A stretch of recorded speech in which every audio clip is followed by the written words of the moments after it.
ghost. The ghost was not white. He was a man of tears. He did most of his crying with his eyes closed, not wanting to waste the tears. Even when he laughed, he closed his two eyes.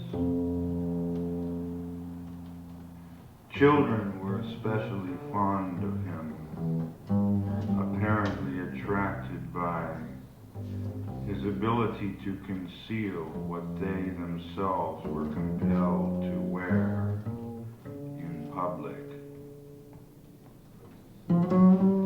He himself was not sad, but was in love with the soft, rosy flush of sadness. He drank its tears, bathed and luxuriated in tears. Finally, life would gleam behind his skin, and the world, and everyone in the world would smile, no one having any tears of their own anymore. The ghost lived to be a lovely kind of melancholy reminder. He was not white.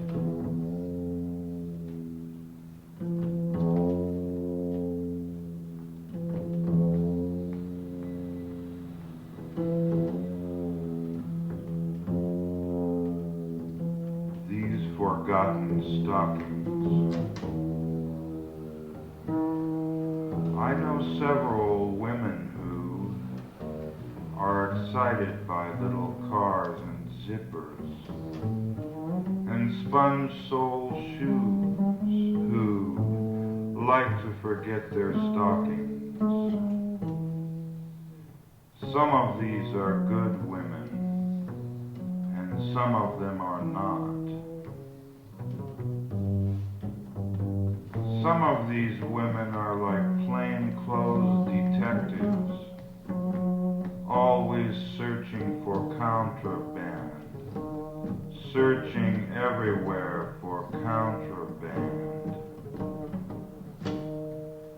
Others have soul, and so they search only for soul.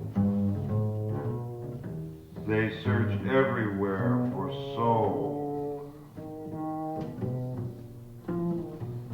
Those who look for contraband are themselves mere contraband, while those who look for soul are mere souls.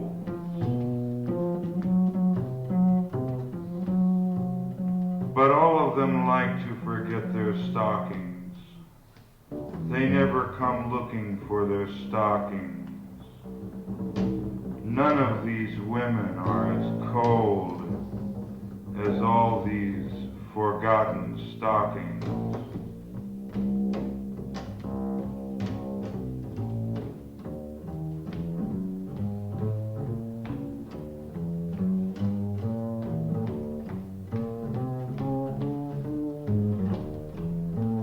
My kind of game. I win big at those games where any damn fool is allowed to play. No ante, no skill, no luck, nothing to open. That's my kind of game. So I sit down at the table with a cigar and a scotch and am dealt a hand of blank, numberless, faceless, suitless cards. Slouched down in my chair and peered my hand over the rims of my glasses, my eyeglasses. I drink my drink and smoke my smoke. Then I look around the table at the other players, each of them in turn. I know what they're holding, and they know what I'm holding. We all bet high. Then someone pretends to win while the rest pretend to lose. We look at each other menacingly. We take turns winning and losing. That's my kind of game.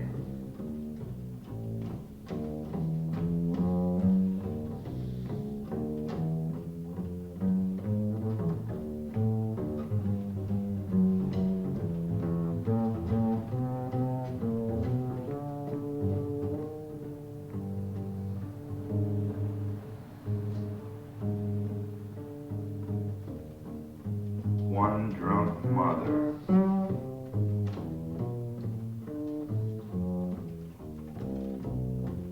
The mother throwing up on the rug like a sick cat. Too drunk, it seems, for her own good. I'm sorry. It's not your fault, she says, gargling. It's just one of those things. Look, take the truck and go home. Remember to call me Saturday. Where's the keys? She's crawling towards the door. One hand jerks from her pocket and she crashes to the floor. Keys and money fly across the room, bounce off the piano, jingle on the carpet. I pick up the keys. I'm real sorry. It's not your fault, sweetie. Just a weakness of mine. Got to throw up again. And she scrambles for the bathroom on all fours, gagging. This woman has broke my heart for 12 years. My first love. She hasn't changed much.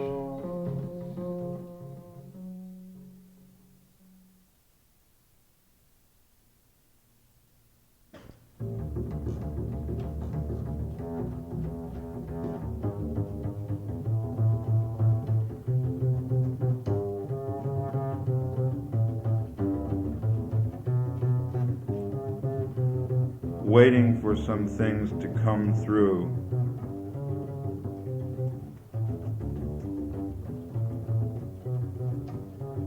We will listen to our artists. We will listen to the swollen genitals of our culture. I'm waiting for the deaths of our generals, urinals, aluminum fetuses, congresses where farts are mistaken for intelligent speech, waiting for our trudging, bug-bitten leaders, their eyes on fire with dumb, silly pain. I'm waiting for the mechanism, the mechanical bacteria of the rotting stomach and fetid intestines of America's long lines of traffic to clear. Zipped into the thin, cool sky, a light silk scarf over the mouth of the hat, and voila, 3,000 bone-white pigeons depart in the pattern of a human skeleton. I'm waiting for our mad women and men to flutter from behind their pinched walls and teach us about the many shades of our own madness. I'm waiting for the blast of a nuclear missile. I'm waiting for the world to lose its temper. I'm waiting to see our children lined up on the battlefields of the world, facing each other with rifles and grenades and cannons. I'm waiting for the flying saucers to land. I'm waiting to learn the sad lesson every monster has to learn, to see our young armies, all the young armies of the world lined up again, twirling the going-to-seed dandelions of all the earth's dreams between their grubby, mad fingers, and weaving the gray flowers into a bright yellow chain of a future, blowing with their infant lips the billion seeds of all hope across the fallow lands of tomorrow. I'm waiting for the slender dark bird of the prose of all treaties to finally make peace between the trees where its nests lie filled with confused eggs of wingless promises and existential bebop beaks and tongues of the babies of the grim poetry of the future.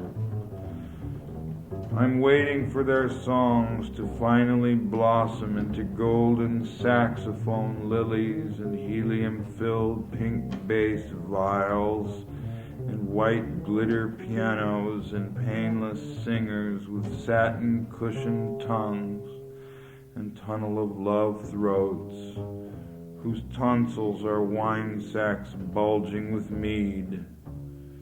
I'm waiting for the jazz ushers with their musical flashlights to point out the mildewed seats where the nigger martyrs are supposed to sit like rusty buckets under the leaks in the ceiling of heaven, while scenes of scampering devils, films from the underworld flicker, while watching previews of delicious hells.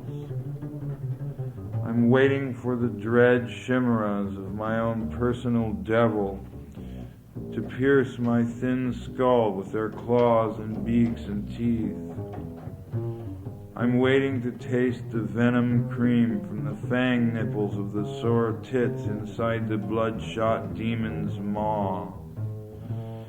I'm waiting for the nibble of a little teensy serpent's kiss, the green dragon's sucker bite of many downtowns scowling into the stained cups of their gutters. I'm waiting for my coat to come back from the cleaners, for the bars to open, for the feathers to fly, for the mail to arrive, for my ship to come in, for the railroads to be reborn. I'm waiting to collect what's mine.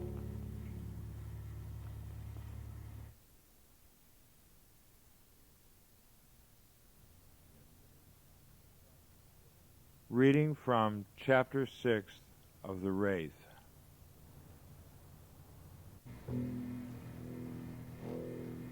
Sorrow shatters its bold teeth on my leather. Grim fate busts up its hands on my shins and cheekbones. They are no match for me, sitting here in my chair, snapping the elastic band in my underwear, puffing away on the next to the last cigar, staring alternately into the rusty guts of the painted wastebasket and out the window into the downtown night like a shovel full of garbage. But I wouldn't mistake that for strength if I was you. It's simple resistance, but resistance to the cure rather than immunity to the disease. Gray mattresses gather up in the hospital basement, handled by a crew of janitors who have their ideas about the bodies and their dreams. What caused this one to piss his bed and that one to spill his blood in such and such a spot? They stack 'em up in the steam tanks and head out for lunch, convinced of their own immortality. Imagine polishing the leather straps of the restraints from the mental unit. Think of yourself as sane. Eating a hard-boiled egg and sipping coffee. A slice of buttered jellied toast. A warm donut? A sweet roll? Shit. How about that? Sanity has no defense against the teeth of everyday life. The rabid dogs of the slobbering packs of landlords and dentists and loan sharks. It's all over for those of you who insist on playing the game out straight, who think you must maintain the sickly gray vines called justice on some broken up trellis. 10 coats of paint, cheap, all the same unnatural color within you. You can't possibly come out victorious. Take it from an old man. No rewards are neither won nor earned. They're bestowed by the grand source, the grand lion of benevolence. So there's nothing you can do. There's no point in trying to second guess your own gods. If you succeed, then your gods aren't really worthy of worship. They'll tear themselves to pieces in the cages, in the traps baited with your bleeding meat, behind the wire mesh of your souls, your spiritual squirrel cages. They'll never escape being bloated, deadly fat through the spaces between your ribs. You will be their gods. Of course. Goodbye. Eat your lunch quickly and get right back to work, cleaning up those stained mattresses of the dead. But abandon any tattered shred of faith that may yet dangle from your cuffs. Just give it up. You'll have a chance if you can only forget what you're doing. Fall back on your own strength. So full of advice. But the wrinkled packages, the wrappers, our white and blistered skins. I speak without restraint. I trust you to understand me. I trust you to dance with the elementally vacant devils of my words. To dance with or without music. The orchestra of corpses bobs around in the graveyard. This musician or that pops up through the dirt, screaming as little as a single note, resurrected for just a brief moment. A whole soul expelled in a shout, a dribble, a spot on the rug. I look down, I listen. My skin wraps itself around the mountain of rubbish and treasures. My pride is disintegrated by the acid of my old sweat, in which my laundry's soaking. A deep, heavy sink, cast in bone. Yes, it seems I've spilled some of the ink, ground an eyebrow pencil into the carpet. A word now popping everywhere. I give up. My body hardens and congeals like colored wax to become an object of furniture, dollhouse furniture, part of a chair, the solid slab of the seat of a magic spell, hewn especially to fit the cheeks of the ass of a miracle. The orchestra of my fingers, the letters waltzing around in front of my eyes on a dull yellow floor. though everyone's on pills. Such music, Van Gogh's crows, higher than kites, caw, caw, with ingenious, unhearable subtleties.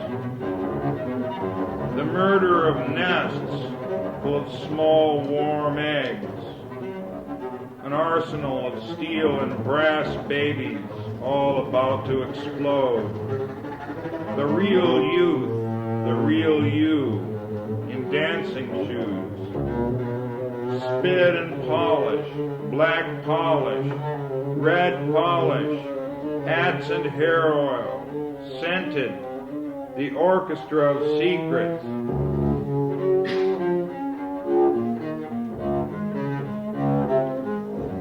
There's so much resistance,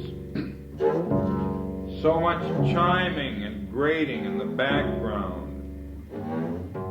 Every time I start to say something, there's a thud, a crunch, a yell, a crash. Children, drunks, doors banging, arguments break out. I guess I just have to learn to live with it, fight my way through it, speak my mind in any event. One begins to play with thumb and forefinger, grasping at the fragile knobs and dents nearest the edge of the precipice. Surviving that, you will have the opportunity to learn a more subtle set of skills. For instance, the use of pinkies, ring, and middle. You may consider your hands. Press them together into devout service. Strengthen them until they're strong enough to bear your whole weight. Raise your hands up higher than your head. Hang yourself from the mysterious loops in the sky. Divide your thoughts between doubt and fear and reckless insistence. There's a calm channel, a needle between them all. On the one side, the television. On the other, lovers and other rivals fighting it out in the alleyway. Dogs and cats, cats and dogs and dragons. But the river rolls slow and muddy and deep. Avoid the banks. Stay out of the rushes and cattails. Float like the baby Moses in your grass basket. Float right into the squishy arms of the princess. It's up to you, yes, to the law of Egypt. If it's not one thing, it's another, eh? Make room for crime. New ribbons for the oily hair of your enemies. Scrub and comb their locks. Join them beyond the law. Oh, this is getting far-fetched. But so what? So what? Don't I have a right to talk? A perfect right? Yes, I do. It's the privilege of age, muted only by the fat and lips of our jowls. Slowed down by the weaknesses of our bones and our decaying musculature, like a rotting pier to which many boats are tied during a storm. So I let out a wandering, creaking yawn, a cry, an epistle from out of the mud at the bottom of the sea, a harpsichord that pierces the bowels.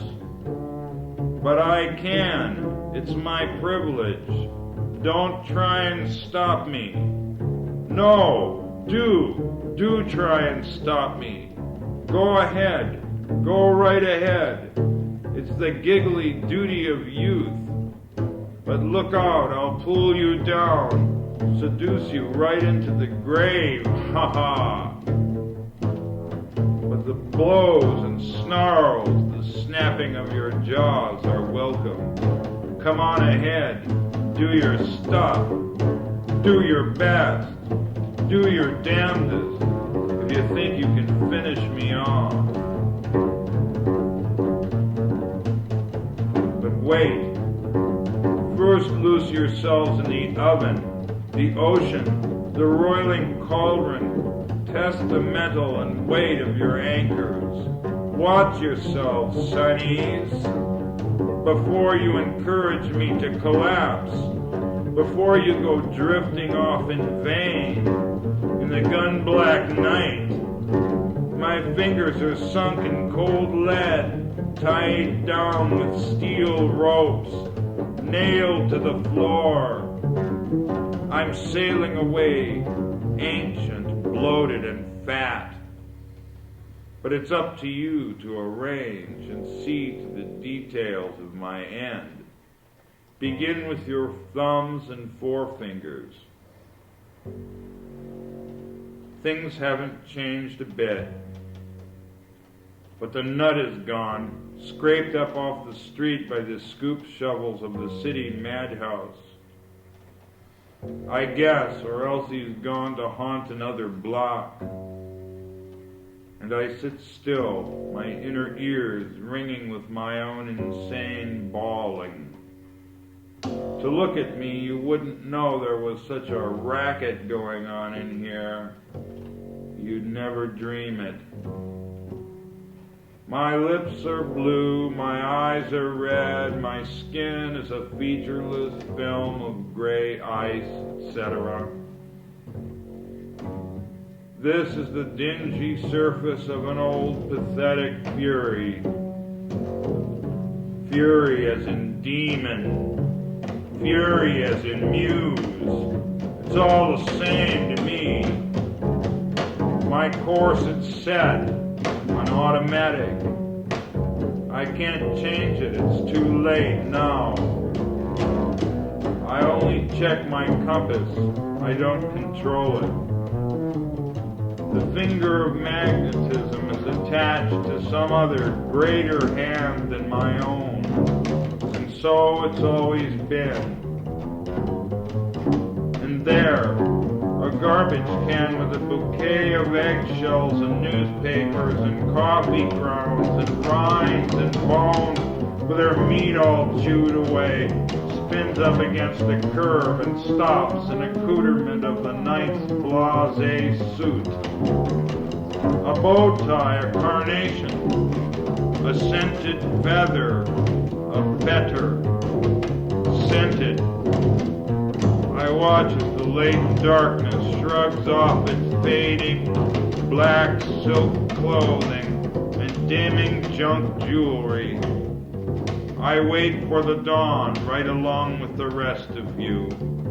The radio stops short, apparently for no reason, and I'm left having to create and compose and perform my own damn music. Oh, in the name of mercy, don't I get any help at all? Guess not. Let's decorate the gutters and cornerstones of the palaces of horror. Let's decorate our own skulls with flashing, changing lights and glowing symbols. Let's not shirk. Let's not debate. Let's not feel afraid. Let's go off like a flash of a bullet, the lightning of an arrow, the flippant snap of a finger. We can't fail. We dare to rewrite, reinforce, recreate the law. A garbage can is suddenly pressed into the confines of certain rules of order. It stands up beyond reason. It uprights itself, a fact full of shit.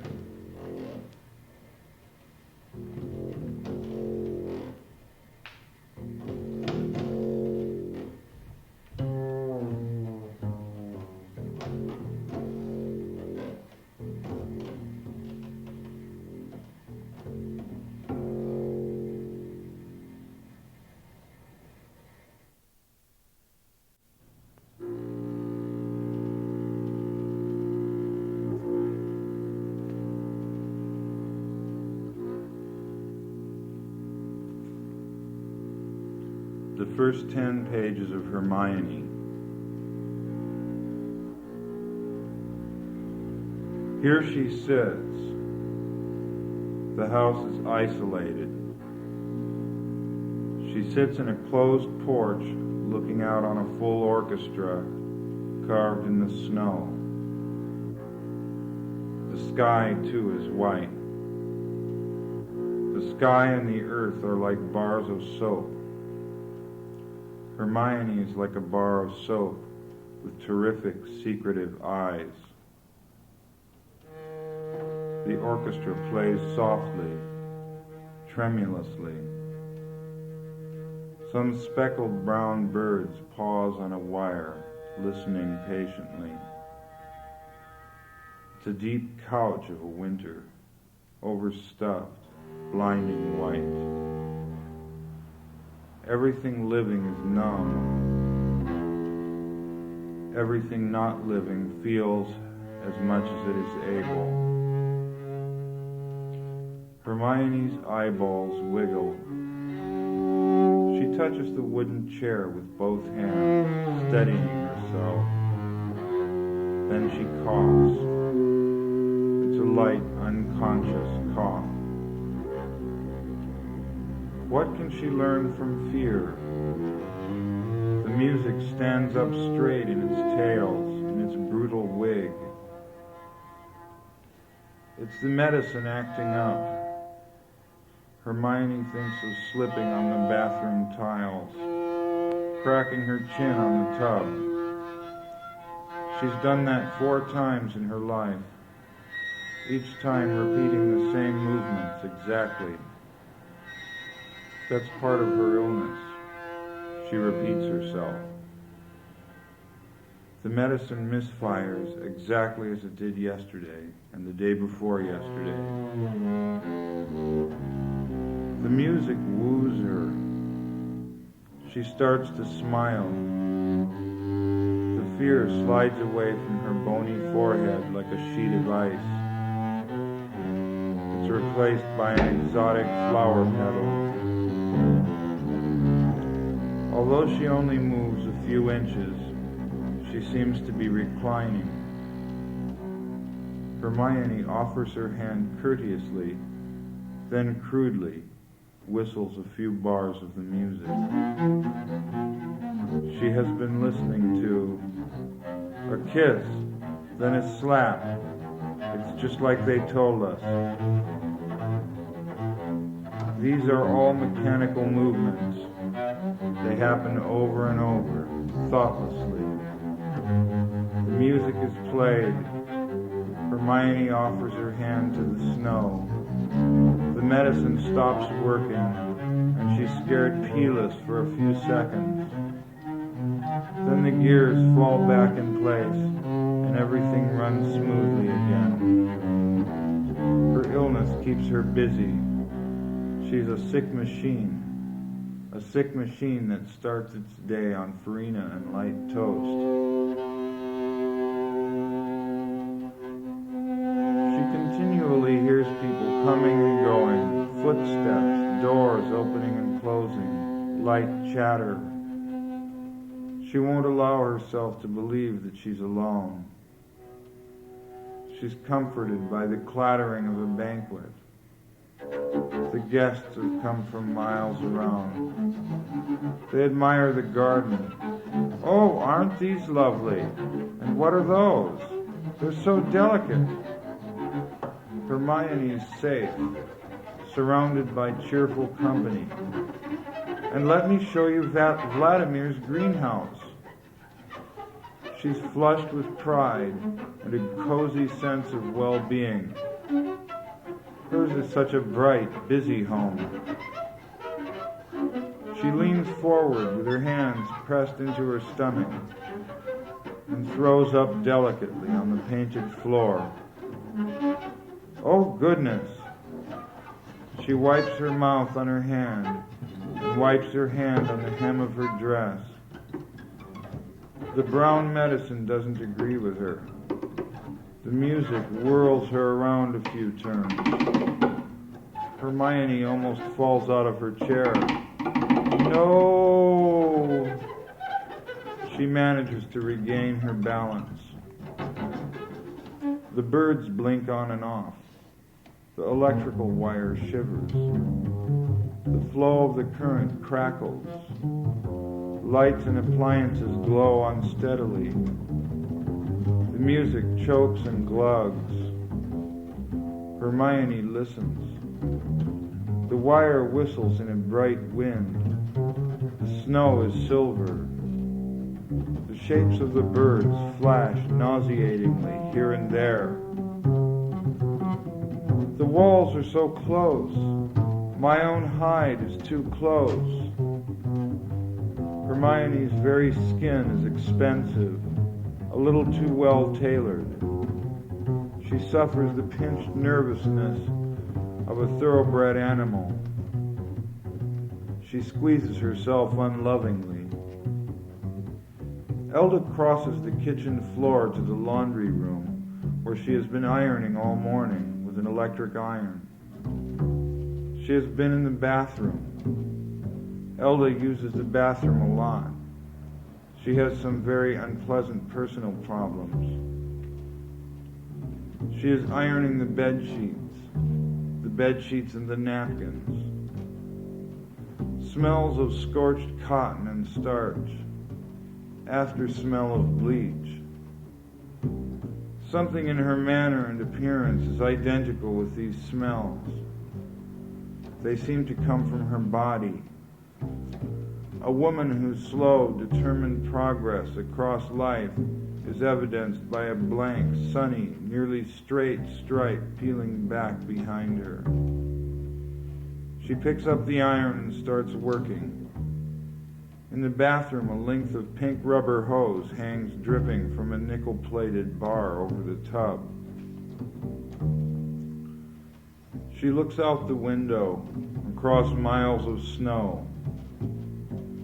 Over and over, she wipes the steam off the glass. So this will probably be it. She will live out her last years here, keeping house for and taking care of Hermione and Vladimir. Elda has no ambition. It's good enough.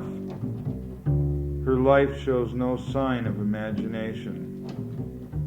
Her own illness is the only thing that actually touches her feelings, that awakens any fascination in her. She's one of those people who eats, does her job, goes to bed at night, and that's all. She never married. She never thought of marrying, and it never occurred to her to pursue any interest in life. She continues to look out the window. Vladimir found Elda by advertising in the newspaper. She didn't bother sending a resume. She appeared at the front door with her suitcase, and that was it. Vladimir hired her at once. It was easy to see that she was experienced and possessed of the right temperament for her work. Hermione expressed her approval plainly, without words. She treated Elda with warm familiarity from the start. She hasn't spoken to anyone out loud for almost 2 years. She needs some looking after, but mostly she just sits quietly in a chair. Hermione stood in the doorway. At that last pronouncement, she nodded her head peaceably and turned her palms outward. This house needs a scrubbing. We've just recently moved here. Hermione is claustrophobic. If you don't mind, sir, I'll put my things away and start the cleaning. We'll call each other by first names. Hermione, Vladimir, and Elda. Why will we do that? Because we don't have a last name. Very well. And now I'll show you your room. Vladimir led the way to the foot of the stairs, followed closely by Elda. Hermione turned around and walked back to the dining room table where she had been sitting. looking through a big pile of pictures. Her long white fingers separated the dingy squares and oblongs of paper and cardboard. She seemed to be reading the pictures with her hands. Her eyes were fixed on the window, on the strip of glass between the drapes. In the distance, she saw a line of white birch trees. They're cut out of paper. Hermione looked down for a moment at a picture she held between her fingers. A bearded man on a bicycle. She put that picture next to another one of a prize-winning pumpkin. Upstairs, Vladimir and Elda stood in the middle of a bare, dusty room. There was no mattress on the narrow bed frame. The dresser was missing a drawer. The carpet was rolled up against a wall. Vladimir found the mattress and missing drawer in the closet. He pulled them out and put them where they belonged. Then the two of them unrolled the carpet. Well, that's done. Elda put her suitcase on the mattress. Where are the linens and cleaning supplies? They're in the service room. Here, I'll show you. He ushered her out of the room and closed the door. They walked side by side down the long hall towards the stairs. Hermione stands with her face and hands pressed against one of the big panes of glass out on the closed porch. She is humming, whimpering a little between the lines of music. Will I ever get out? Will I ever get out? She places her body as close as she can to the rigid perimeter of her confinement. The world is barren on both sides. Hermione wishes to prove this for herself. It might just be a picture put there to trick me. As long as there is more than one side to the world. The orchestra has turned to a mob of balding old washerwomen swinging their mops in the snow. They are all bitter philosophers, chewing on their lower lips. All Hermione hears now are cackling accidents of music, buckets banging, knobby joints crackling, groaning and grumbling. Every one a soloist, a genius. That's what they're screaming at her through the glass. Hermione, it's time for your medicine. It's Elda. I have it right here. She stands waiting to be recognized in the broad doorway. Hermione moves away from the glass. The strange music dims. She turns around, moving her mouth as though chewing. Elda approaches her with the medicine tray. 2 small cups, some bottles, a glass, a spoon, a pitcher of water. There now. Drink it down and I'll give you a glass of water. Hermione guzzles the water, choking and sputtering. The interface of pink cheek and icy glass.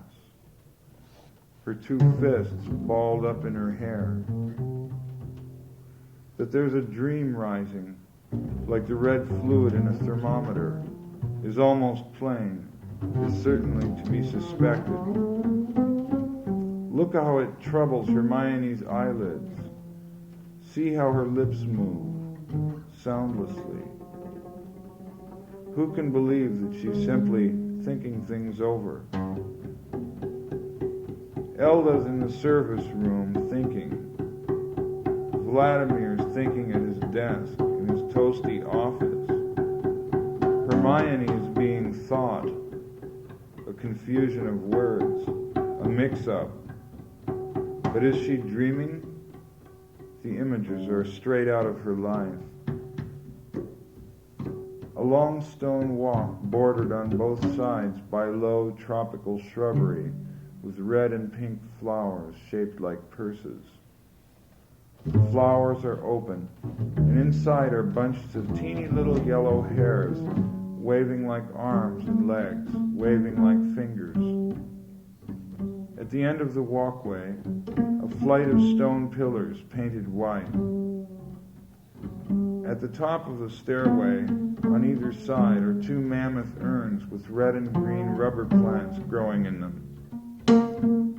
Standing between the two urns is a big white woman, upholstered in flowered velvet and draped and hung with massive globs of tinkling, gleaming jewelry. She stinks like a whole medicine cabinet, crushed and squeezed out on the bathroom floor. She holds her arms out appealingly. Oh! Behind her is a broad oak door, open halfway. The room beyond is a pinkish-gray shadow with black bulbs of furniture. There you are. Come here, sweetie. It's so good to have. She collapses. Half of her body lands on the stairs. She turns purple. Her mouth is covered with frothy saliva. Her eyes are bulging. Hermione turns suddenly toward the empty doorway where Elda had been standing with the medicine tray. The great yellow oak door that opens from the porch onto the living room is open. She stares past the living room to another door. Elda! She turns back to the frosty pane of glass. With 2 fingers she writes the name Elda, but it isn't Elda of whom she is thinking. 4 men lift her body and carry her to her bed. People are sitting and standing, uncomfortable, all over the house. Some of them weep. All of them are accustomed to frequent and sudden death in the family. It's an old inbred family, rife with physical and mental deformities. Hermione writes the name, Violette. The 4 men stand clumsily alone, not knowing what to do with their hands. They were the first to touch the dead woman. They stand on the dismal old porch, looking out at Hermione. The orchestra plays painfully, just barely able to interpret their own music. Yes, it is their own. They have composed fabulous symphonies, but now they are too stricken to create. Hermione tries to cheer them up by making faces at them through the glass. But all they can think of is finishing one piece and going on to another. A stupid mechanical triumph. There was an orchestra at Hermione's and Vladimir's wedding. It was early summer. The sky was a lovely blue pool. The earth was every brilliant shade of golden green. The huge lawn was freshly mowed. The orchestra stood in the middle of the lawn, dressed immaculately in white tuxedos. Their puffy eyes were half closed. Their faces rolled in and out of sleep. They were drugged by the heat and by the extravagant wedding feast. Vladimir was so good at entertaining. His teeth gleam. He stands perfectly upright. His hands are pink and friendly. His hair is adventurous.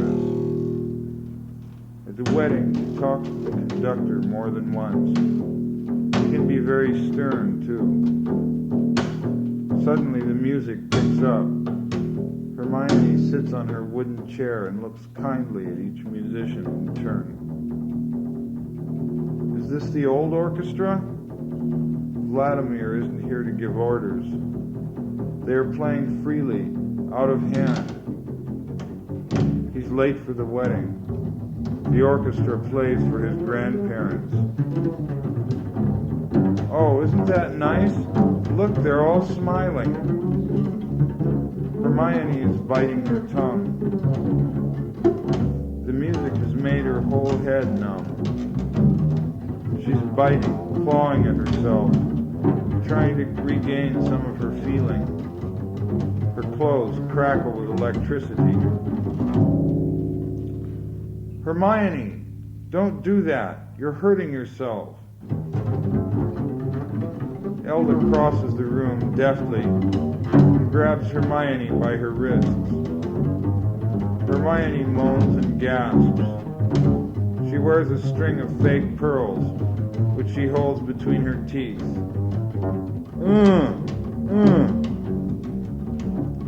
Elda gingerly lets go of Hermione's wrists. The two arms flop loosely, long delicate bones sliding around inside them. Hermione's hands hang twitching against her thighs. Now take the beads out of your mouth. I'm sure they're not good for you. Hermione spits out a mouthful of beads and string, whining and gagging. There now. Why don't you sit down and look out the window? Elda backs through the doorway into the living room. Hermione sits back in her chair, her arms crossed defiantly in front of her.